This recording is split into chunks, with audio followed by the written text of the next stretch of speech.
Welcome to Advanced Database Management System. In this section, we discuss about primary keys and foreign keys. Let's enjoy.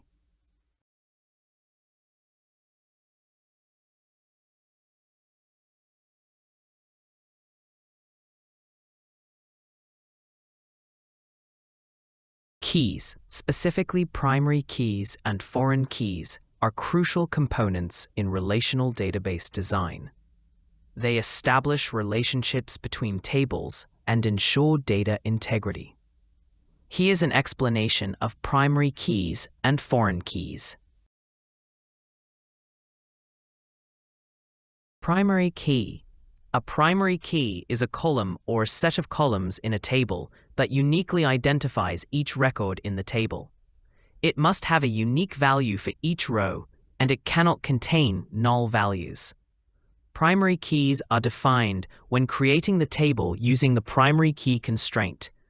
By default, primary keys also typically have an associated index for fast data retrieval. Example, in a table of employees, the employee ID column could be designated as the primary key. Foreign key. A foreign key is a column or a set of columns in one table that establishes a link to a primary key in another table. It represents a relationship between two tables, where the values in the foreign key columns of one table match the values in the primary key columns of another table. Foreign keys enforce referential integrity, ensuring that values in the referencing table's foreign key columns exist in the referenced table's primary key columns. Foreign keys are defined using the foreign key constraint.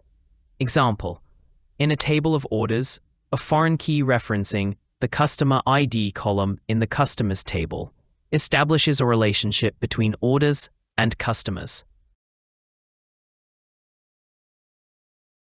Create table employees. Employee ID, int primary key, first name varchar 50, last name varchar 50, department ID int, foreign key, department ID references departments, department ID. Create table departments, department ID int, primary key, department name varchar 50, for.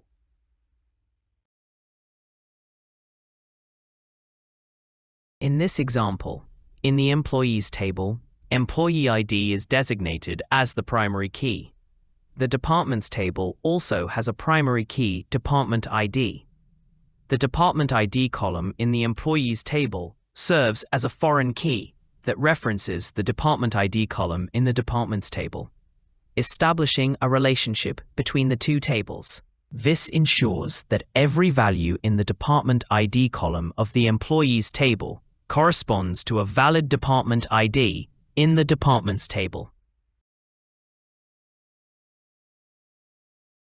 Thanks for watching the Advanced Database Management System lesson. Hope you enjoy the lesson. To learn more about Database Management System, please check the next lesson. Never stop learning. Thanks once again to enjoy the lesson.